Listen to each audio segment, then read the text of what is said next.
Good afternoon, ladies and gentlemen. My name is Iron Shib, or Shib for short. I appreciate you being here today. The goal of this video is to dive into engravings. What are engravings? They're these passive buffs that help further determine what your class is going to be like, your subclass. So ultimately, it further deepens the customization per class, and to me, that makes MMOs way more interesting when you feel like a class is your own. Before I touch base on what engravings are, just remember, this is going to be heavily focused on your very end game. This is stuff that you're going to want to keep in your mind towards the end, but there are some engravings you're going to want to keep your eye on as you're climbing, things that'll help you be better in the game. All right, so what are engravings? Engravings are passive buffs that you can apply to your various characters through accessories, ability stones, and rings in books, and we'll talk about each one of those throughout this video. But right now, let's open up what engravings are. You're going to go to your character screen, go over to your engravings, and see what is applied. Engravings are in multiples of 5. Keep that in your mind. So none of these engravings are active until you get 5 of at least one engraving.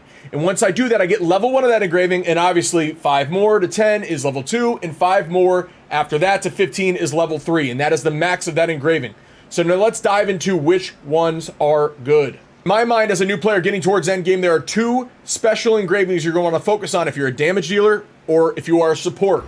Here are the 2 engravings I think you should dial into as you're getting towards endgame, and want to make sure you hit these to level 3 first before you build anything else or any of the class-specific engravings, which are also a thing in this game.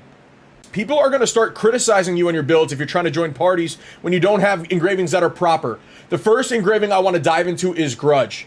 Grudge is an engraving that's going to give you at level 3, and this is what you should, if I'm a damage dealer in Lost Ark early on, this is the ability I'm going to try to build to level 3 immediately with nothing else focused. This is going to give you a base 20% damage increase at level 3, but the only downside to this is you also will take 20% more damage. This game is heavily focused on dodging.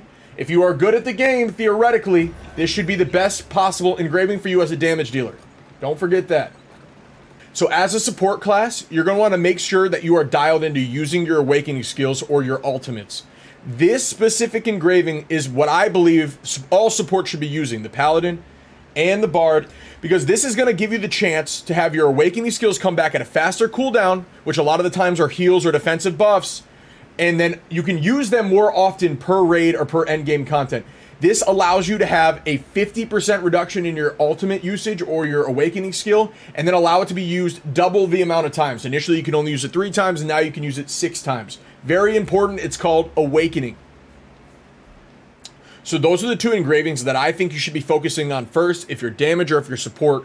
But if you want to dive into some other engravings or things that I think are semi-important, especially ones that are common, there are going to be engravings that are class-based that'll completely change the playstyle of the class, but those are things you want to build as you get towards end game.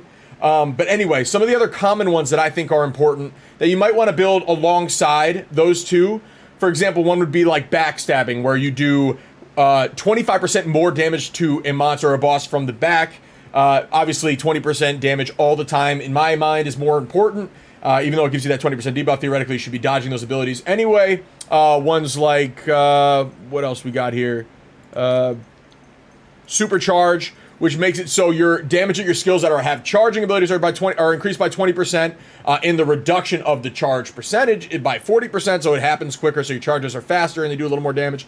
Stuff like that is important too. There's some other ones that I could dive into, but like I said, right now let's just keep those 2 in mind that I talked about to begin with, and then look into your class-based engravings towards the end. Those will completely change the playstyle. So how do you find these engravings and how do you put them on your body? Well, you're going to have them always on your accessories. Accessories are things that we talk about in the endgame content video. I'll link that once again right above. Honestly, accessories are going to be the vast majority of where you get your engravings. I think I have probably trash ones, but you can see here, engraving Explosion Master, Cursed Doll +1, Sharp Blunt +1. As I get better accessories, the amount on those engravings are going to be higher, and then ultimately it'll lead me more into that bar that we talked about initially right here, filling more of those points up, and once I give it to 5, it's going to give me level 1, 2, 10, 3, 15 like we talked about. So that's one way. So the second way of getting engravings is through also accessories, but mostly focusing on books and rings.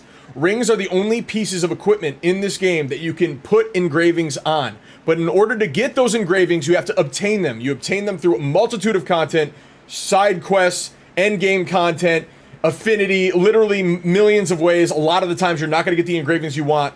You can also buy them. And we talk about buying them and how important gold is very often on this channel. Gold is everything. But you're going to get engravings in multiple levels. So I'm going to show you here.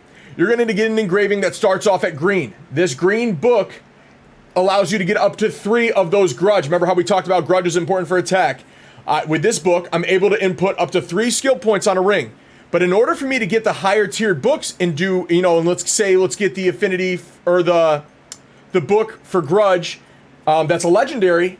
Once I get it to this point, it'll be 12 points. So as you can see, it's important to try to get the book to this level or the legendary level. But just so you know, in order to get to this point, you have to get 20 of the same book on the green. It'll get you to blue, 20 on blue, and then you move so on into purple, and then into, it's taking forever, and then into legendary. And then every single time you put that on there, your engraving effect on your ring, it's going to have up to 12 points. Very good way of getting the skills you want up high, but just know you're going to have to spend a lot of money for them. It's just something you want to do towards the end game. The last and final way of checking engravings onto your equipment or making sure that you have the pieces you want is through ability stones. Ability stones look like this, different colors. They're going to get ones that are legendary as well later on in higher tiers, and they're going to ultimately provide better engravings. But how do they work? You're going to go into the town and you're going to find the ability stone reforger. It's going to have a gem for a symbol next to his name. You're going to hit the reforge button right here. You're going to be able to pick one of these stones. Let's pick this blue one for instance, and it's going to show you 2 positive engravings and 1 negative engraving. Your goal for this stone is to try to get as many positive engravings as possible while keeping the negative engraving under 5 as best as you can, because obviously once you get it to 5, it's going to take effect. And by 5, I mean that specific engraving that's negative, you obviously don't want in your total engraving environment to have a score of 5 as a negative ability, because like I said, it'll apply that negative buff. So I'm gonna go ahead and click it a bunch of times. Let's get near death. These engravings are trash. Holy crap, I just landed all 5 of those. That is wild. All 6 of those and then 3 of those. We're gonna try to have a lot of negatives here and miss a lot.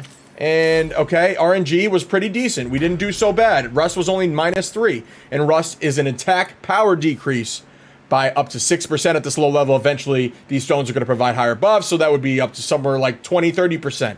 And as you can see, I got 6 points into near death. So now let's go back and look at our engravings. As you can see, oh, I actually have to put it on. Let's find that stone. So now that I've equipped it, I'll be able to go over to my equipment and engravings, and you'll see that I have near death at level 6, which means the first level of a multiple of 5 is filled out. So now near death level 1 is applied. That engraving is applied. The negative effect for Rust is not applied, however. I got lucky on that ability stone, but just know that it's very RNG with ability stones. You might have the skills you want and still have a bunch of negative effects, and it'll screw you over. So a little bit of RNG in that, and that's something you want to keep your eyes out on as you're going towards end game.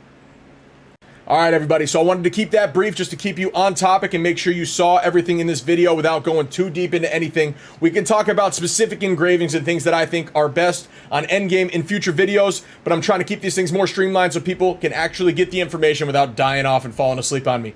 Thank you very much for being here. If you like my videos and appreciate my stuff, please go sub to the YouTube below. Follow my socials. All the links should be down below as well. I appreciate you guys like crazy, and I love you guys.